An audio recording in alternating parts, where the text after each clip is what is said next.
This is the MN333 U4000. And this had so much potential. But it was if, when designing this,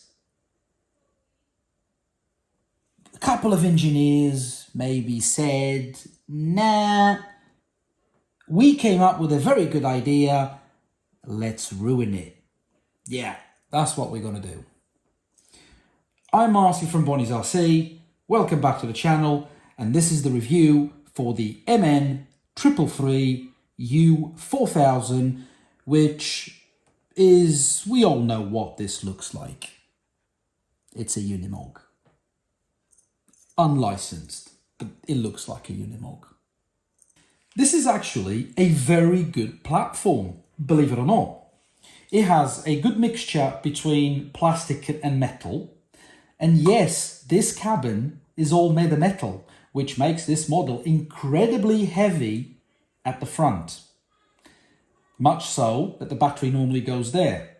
However, my friend Steve has pulled the wires for the battery for the back, and then he reused this little bit here, which it's as if an engineer from MN thought that this was the perfect place for a battery if anyone wanted to fit it there, and then you put a little bit of weight at the back. I actually think that this MN333 could have been one of the best 1/18 scales out there.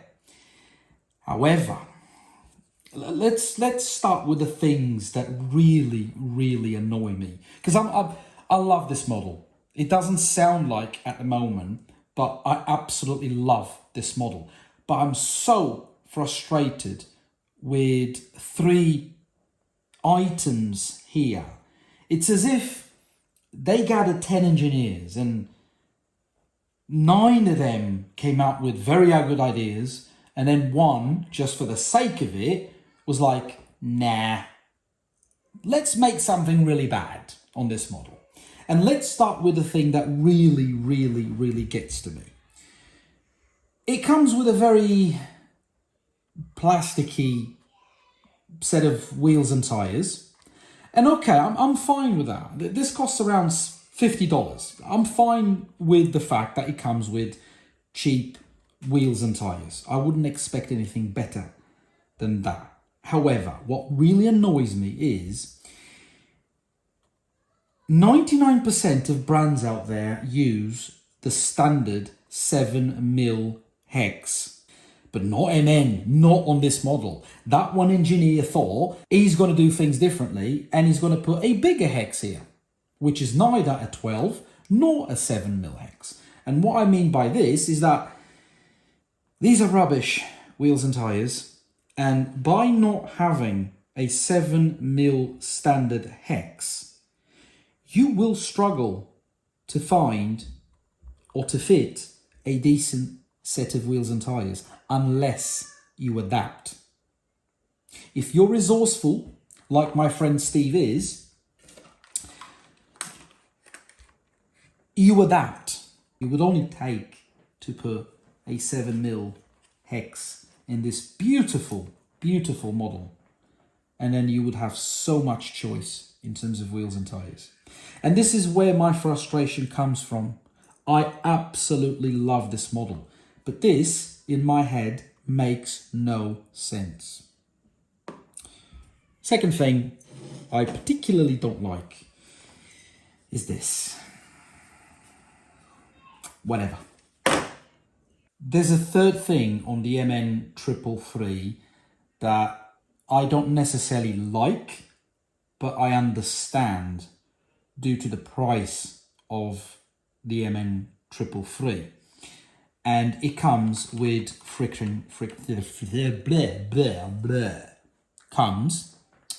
sorry, it's been a very long day, let's put it that way. It comes with friction shocks.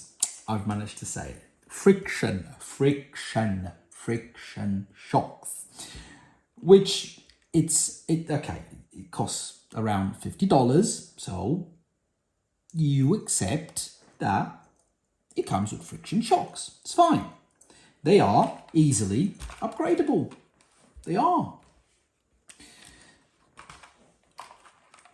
They come with two types of springs, the standard and hard springs. And believe me, you will need the hard springs, especially at the front, because on the standard springs, this cabin being made of metal, the shocks sag quite a lot.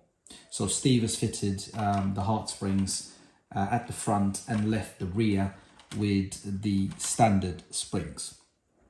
Something else to mention that I haven't yet is the battery. It comes with a 7.4 volt 500 milliamp battery, which is more than enough for you to have a bit of fun with this. Comes with a 2-in-1 ESC/receiver, which is quite good.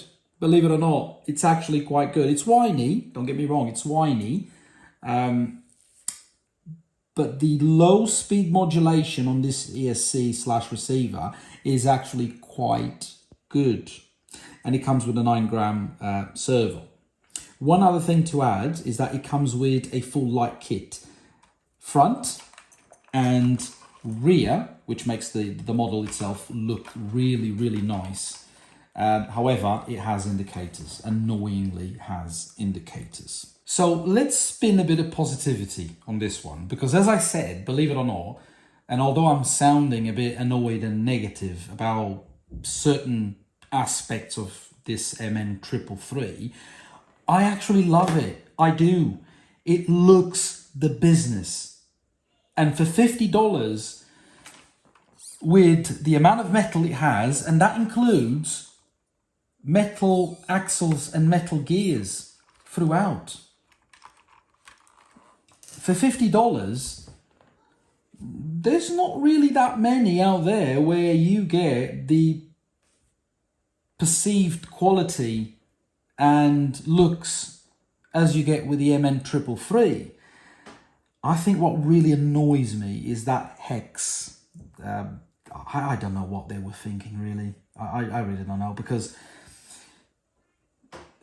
cheap or not cheap, the model may be, so long as brands stick to what is standard in the industry, you can mod it to smithereens. You can mod it to your heart's content, which is absolutely fine. The vast majority of us do that. The vast majority of us will buy a model, and very rarely it will stay the same as when it came out of the box. But by not fitting a standard 7mm hex on the MN333, what MN has basically done is they limited, unless, again, like I mentioned before, unless you are resourceful and you have tools and you know what you're doing and you're able to adapt into a 7mm hex, you really haven't got tires and wheels options. You have to stick with these. So, dare I say, have I said that I actually love this model? I think I did, because I do. I really love this model. And it's not the fact that I want to love it. I actually love this model. But if you forget the friction shocks and this,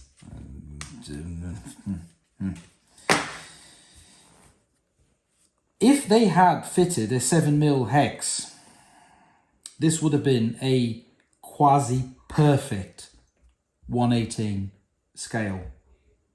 So the drivetrain itself is noisier because of the metal gears.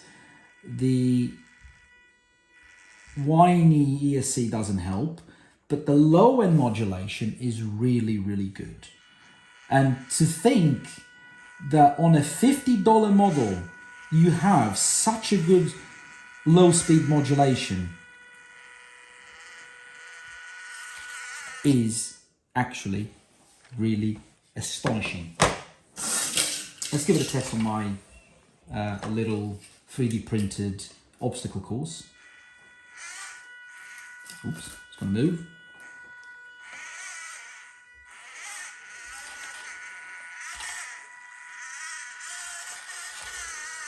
So this 180 motor, believe it or not, is actually quite capable of dragging the whole weight of this truck. And Steve added these super heavy wheels and very, very thick tires. So it adds to the overall weight of the truck.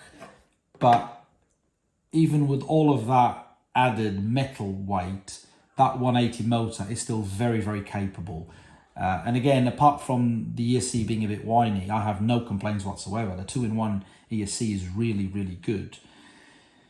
So overall, for $50, if you're willing to overlook the fact that you will have to adapt those hexes, or even overlook the fact that you will have to contend in using the stock wheels and tires, then for $50, there's really nothing else wrong with this model.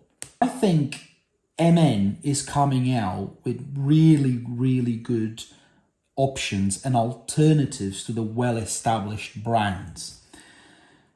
But for God's sake, give us 7mm standard hexes. That would have made this 99% perfect. Hopefully you've enjoyed, and I'll see you all soon. Cheerio!